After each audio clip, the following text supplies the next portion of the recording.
Warning, this podcast contains adult language, mature situations, character analysis, general rants, and major spoilers. Listener discretion is advised.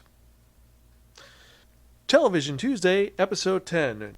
It's Tuesday, and yes it is. It's that time once again to talk about the latest television series that we're watching. Hope you guys are doing well. My name is Zan, and I am the host of Spiraken's Television Tuesday, and also the host of all the other podcasts you can find at www.spiraken.com.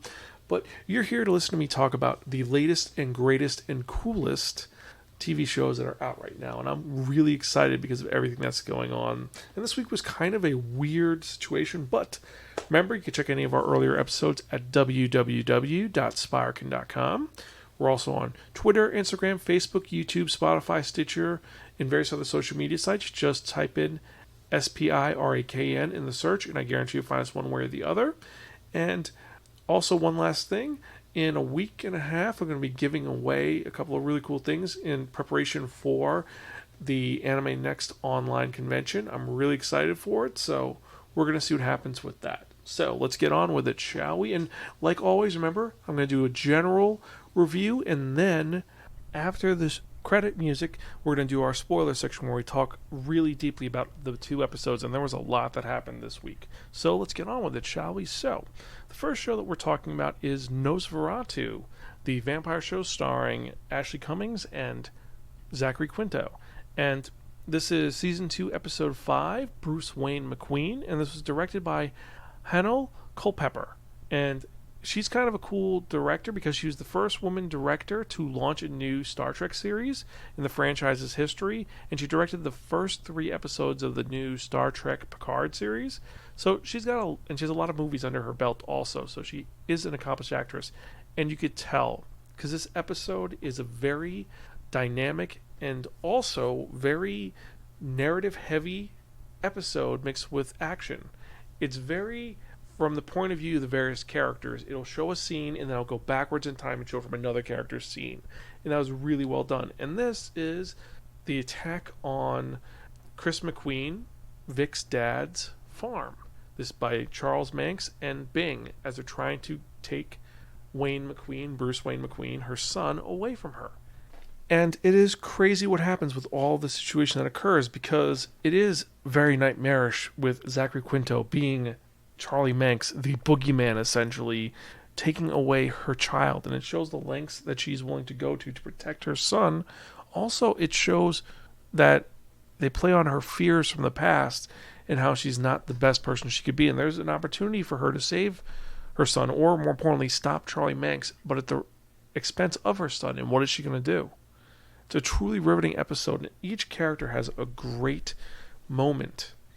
And Olaf Olafsson playing Bing, you really feel for him in this one. He goes all over the place from happy, childish Bing to really sinister, evil Bing to an angry Bing that we've never really seen before. It seems almost like a very different character than when he started, because he seemed very and now he's very malicious. It's actually a cool sequence. Also seeing the new character who was made specifically for the series, the Hourglass Man, and how he affects the series. That was compelling. It's cool. He has a really weird knife, but a really cool ability. So overall, this one is what we've been setting up for, and it leaves you with a cliffhanger that is heartbreaking and infuriating. And how the rest of this series is going to be, I don't know. But I think it's going to be dark and sad, and I definitely want more. I can't wait to hear Greta's opinion on this when we actually do talk about it when she comes back. She should be back actually in 2 weeks. I know it's been a month and a half, but hey, family stuff happens. Anyway, now on to other TV shows, and specifically the one which we've been all over the place about. And what am I talking about? I'm talking about Stargirl Season 1, Episode 10, Brainwave Jr., directed by Andi Armaganian. And this is, as all these have been this season, it seems to be part 1s and part 2s, or in the case of the first 3 episodes, a 3-parter. And this is the resolution for what happened last week's episode. It deals with Henry King Jr. and Henry King meeting up and talking, and then discovering the truth about what's going on. And it's kind of a tragic and wonderful scene. It's dealing with that. You're also dealing with the fact that Barbara, Courtney's mother, discovered that her daughter has superpowers, and her husband, who is, her new husband, has been lying to her about this because, oh, your daughter wasn't in a car accident, she got beaten up by a villain. So she's understandably upset about this. And you also have the villains, the ISA, finally setting up and getting their move ready for what they're going to do. So this is a big kind of clusterfuck where it sets up a lot going on, and then it ends with a sequence of the new JSA with a new member going against the ISA to save somebody. And this ends super tragically. Now, what I'm going to have to say about this episode is that the actor who plays Henry King Jr. is amazing in this. He seemed like such a douchebag and in the first parts of the season, and he's built to a very compassionate, understanding character. And there are moments of this that you feel really bad, especially when he's talking to Yolanda, and she admits that she loved him, and he feels really bad about it. And where it leaves off, it just, you want to cry, you do, but you don't. They also do something cool in this episode where they set up Shining Knight, aka Justin, the janitor, in a really cool, trippy way. Now, other things that go on in this episode, you have Rick, our man, being really, really just angstful and pissed off. And like I said earlier, and like what Greta said, that anger, it started out really compelling, and now he's just a one-trick pony of, I'm angry, I'm not going to listen to nobody, I'm angry. And it's really hurting the character. However, he still does not have worst character of the show. As you can guess, I'm going to start ranting now about Courtney again. But one thing that is cool is that this episode does show that she doesn't need the staff to fight. It just gives her an edge. So she gets points there. But the big thing is that in the opening sequence of her dealing with her mom, she keeps bringing up the fact that Starman is her dad. And I should be talking about this in the spoiler section, but I'm going to just bring this up here. In the comics, and in most mythology with Stargirl, Starman is not her dad. And in this episode, because of her not listening to anybody and her badgering everyone, saying, listen to me, this is how it goes, I know what it is, I know what I'm doing, she ends up alienating everybody around her in a bad way. And honestly, whatever the fallout is of this, honestly, she totally deserves it. And it's just really annoying that she's just so like, this is my dad, he's my dad. And it hints that next episode we're going to see fallout for that. And hopefully the fallout works. We're going to see. Also, justifiably, Barbara is understandably upset. And the random question for this day is going to be, do you think that Barbara was right in just essentially saying, I'm going to take my daughter and leave my husband, not listen to him, not listen to his side because you're pissed off? Do you think he was right? Do you think he was wrong? Or she was right, she was wrong? Let me know. Going to give the next episode a try because we're going to finish the season, but this episode was a big build-up because of all the other characters. And as I've said, this show should be called Justice Society and focus on all the other characters at this point. Stargirl really is lacking as a main character. While she doesn't have the whole, I'm trying to push an agenda like Kate Kane did, she's just not pulling it together. She really has to. And it's not against a knock on Bree. Bree is a really good actress. It's just this way this character was written, I just think it doesn't fit you. Anyway, so I think that's it for this episode. I hope you guys enjoyed. If you want, stay tuned. We're going to be talking about some of the spoilers in a couple minutes, and I hope you have a great day. Keep watching television shows. I'm your host, Zan, and I'm Gonzville. See you later, guys.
back. It's time for spoiler talk. So if you have not watched the episodes we're talking about, stop, watch episodes, and come back. You have been warned. So first off, with Stargirl, holy crap, they killed off another major character, and this was done in such a tragic way, because when the episode opens up and they're talking to Henry King Sr., he doesn't remember anything from the last 10 years. The last thing he remembers is the day his wife died, and he's such a different character. He's kind. He's actually super nice to his son. He's not abusive, and he's caring to him. And he's a good character. And this is a character who would have become a superhero, maybe. Who had his wife's influence on him. And then by the end, when you discover that he's the one who killed his wife, and he's super just tragic and just like, I killed your wife, my wife. And if you don't join me, I'm going to kill you too. That is such a hard scene. And you see him, he actually kills his son. Well, hopefully this is like comics and he's not dead and that actually just knocked him out. He's going to brainwash him or something, which would be kind of cool and crazy. But I don't know. We'd have to wait and see what happens with that. And that whole sequence of him actually using his powers and showing that he's as strong as his dad, Henry Jr., using his powers, that was really well done. And the animation was great with that. Also, I love the fact they bring up the fact that he's actually the nephew of Starman. And his mom was Starman's sister. And that scene of just him interacting with Courtney that made the whole scene of them hanging out great. And him looking at Yolanda before he dies and saying, I'm sorry. Like, he actually means it and she forgives him. That's such a heartbreaking and great scene. And then him telling Courtney, there are good people. And he believes it. Showing that he is different than his dad. That he's willing to change. That was some of the storytelling we want from this show. Other thing, Pat and Barbara, when they... that's a great sequence of when he's trying to explain, and he shows her the photographs, and she thinks he drove her daughter crazy. That wasn't fair, because he's trying to tell her, and then you have Courtney interjecting every 2 minutes saying, oh, I know he's my dad, and Icekill killed my dad, Jordan killed my dad, I gotta get revenge on him because he's my dad. And Pat's saying, listen, let me talk, and she doesn't want to listen. That made things a lot worse for Pat, because Pat was trying to tell her that this is what happened, and all Barbara thinks at this point is that Pat told her lies to make her a superhero, and that isn't what happened. I do like that they went back to the shop that they originally met at. I like that. And that's the best part, was the opening is when you see them first meeting and their first interaction. It's such a nice romantic scene of them they order the same thing and they're together, and it's great. And then to kind of bookmark it when you go back to that restaurant later, and it's a completely different feeling. The first one is, oh, they're flirting, they're nice, they're going to end up together. And then by the end, they're there, and Pat's still trying to oh, that's a brilliant idea. He's trying to fix things. And Barbara's still so pissed at him. But it was really smart of her to record what Jordan's parents were saying and them being all creepy. And it sounds like they want to kill Pat and just make her Jordan's wife, which that would be a really twisted thing. And I think that Jordan would not have a problem doing that, even though that would make his daughter. But anyway, other big things. One, Brainwave knows who the kids are. So the question is he going to tell all the other villains who they are? And that also means, how screwed are they now that all this happened? This is going to be a rough future episode. And it really did make me... I was really impressed by all the actors in this. Seeing all the society working and fighting, saying, we don't want to hang out with Henry because he's a jerk. But then they eventually are willing to work with him because of what happened. Also, when you see Icicle steal the Cosmic Staff, badass, because the Cosmic Staff kind of goes on the rails, goes to stop Icicle, and then just gets frozen in place, and he takes it. That was mouth-dropping. I know I'm just rambling, but it's one of those episodes that was very rambly. I could go in order, just go the whole synopsis, but that's not how I feel with this episode. It's just one which, it was really good, just some things irked me. Anyway, now let's get on to the other show. Wow.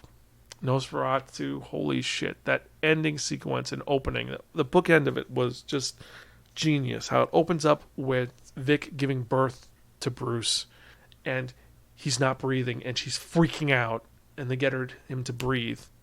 And then the last scene is her in the hospital after everything happened, after the Hourglass Man hit her with a car. Lou is unconscious, and hopefully Lou survives. I like him a lot. Chris was shot in the leg, and all she is doing is she's crying because her baby's gone. And it's such a great moment it shows that she does love Wayne with all her heart. And yeah, she does drink. Yes, she has some tendencies, but she loves him, and she wants to be the mom he deserves. And him being taken is the most tragic thing possible. And all the stuff that leads up to it, it was so clever to do all the different sequences of first showing the basics, and then zooming into this character, showing Vic's perspective, and then showing Lou's perspective, and then Bing's perspective, and then Charlie's perspective, going back and forth and back and forth. It was well done and well composed. And some of the things that I would want to touch upon. One, like I said, the Hourglass Man. The fact that his power is, as long as the hourglass is running, he could tell you to do something, and you do it till the hourglass is done. And I like that he forced the FBI agents to come out, kind of like causing a problem, saying, listen, I'm lost. Can I borrow a minute of your time? And I love that he said that, and that was him. I think that's like the key. You have to agree to give him a minute of your time. If you do, then he can control you. I don't know. I could be wrong. It's such an intriguing character. But I love that he does that, flips it over and says, listen, I want you to kill everybody except the kid. He's not to be harmed, and then shoot yourself in the face. And they all go crazy and kill all of them so they have no help.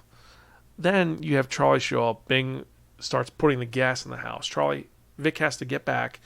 And then the scene, which it's super kind of heartbreaking, is Lou trying to save Wayne from the Wraith, and he's trying to break the glass, and then you see Charlie just smashing his head into the door in front of Wayne. And throughout this series, Charlie has been the child can't see. The first episode, when his first assistant kills the mom, or not kills, injects the mom right in front of him, he ends up getting chastised and killed over that. And at this point, he just doesn't seem to care. He's just doing it maliciously. It's almost like it's no longer about I'm a good man, I'm better than these parents. This is more like, this is a statement to Vic, because Vic is such a thorn in my side, that Vic hurt me, hurt my children, so I'm going to do whatever I can to take her child away from her and to hurt her, even if it makes me the bad guy. And he already is the bad guy, but this is such a hate-filled motivation for this. Seeing how angry and rage-filled he is, and him rationalizing it, saying, well, when he's with me, he'll call you, and then you know he's better with me, that I could take better care of him than his drunk whore of a mother. And he's just trying to twist the knife in so much. Zachary Quinto, great job with this. And the other part with Bing in this, being really well utilized, as besides being smart enough to fill the house with gas, which was really smart. I never thought he would have done that, but seeing him deal with Lou, picking up the gun from the FBI agents to use against Vic, that was really smart. And then his conversation with Wayne, where at first he's like, oh, we're gonna have fun, we're gonna go to Christmas Land, and then he talks about the fact that, my ticket to Christmas Land, all's gonna be well, and I'm gonna spend my entire time with my friend Mike, the kid from the beginning of the season. And I don't think Bing realizes that if he goes to Christmas Land, they're going to eat him. I don't think he realizes that. I think he's too stupid to realize it. I think he's too simple. But it's cool that he flips a switch when Wayne starts being, trying to resist. He gets mad and vicious, and he starts rhyming more and more, which is kind of the cool element of Bing, that he rhymes. But I like that later when he confronts Vic, he tries to kill her. She jumps into water to avoid him. And he says, your son's naughty, but Mr. Manx will make him nice again. And it's like, whoa. Bing really has lost his fucking mind. And he's become such a vicious character. And no longer I feel sorry for him. He's had moments of him being sorry, but this, from here on, I think there's going to be no I feel sorry for him at this point. Whatever happens to him is going to happen to him. And at the end, where Manx leaves him there, I don't know if Bing is going to get arrested, go to jail, or he's going to die, but this is not going to end well with him. This episode had so many set pieces. It was a very frenetic episode that you had to watch, just with all the moving parts of this setting up. Just essentially, the whole thing is, Manx comes, beats Vic, takes Wayne. That's it. And he takes out every single person. And then the one thing is, last episode they set up the fact that Vic and Chris made bombs to blow up in the ground to destroy the Wraith. And she has an opportunity to use them, but Wayne is in the car. So she could destroy the car, finally stop Charlie Manx, but it's killing her son. And she won't do it. And it shows that she still loves him, and hopefully, I really hope she has a happy ending with her son, that she saves him and all is well. I don't know. I really don't know. I'm curious what you guys think. Let me know in the show notes, and you can email me at zanspiraken.com. Let me know what you think. So, I think that's it for this episode. We've been ranting and raving, and I know it's a quicker episode, but like I said, without someone to play off, I generally go more to my thoughts on it. And, well, let me know what you guys think. Email me, and I hope you guys enjoyed this.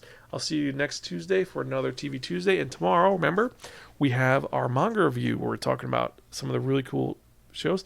And tomorrow, we're talking about Iruma-kun. Welcome to Demon School. So stay tuned for that. I've been your host, Zan. I'm Gonzo. We'll catch you guys next time. See ya.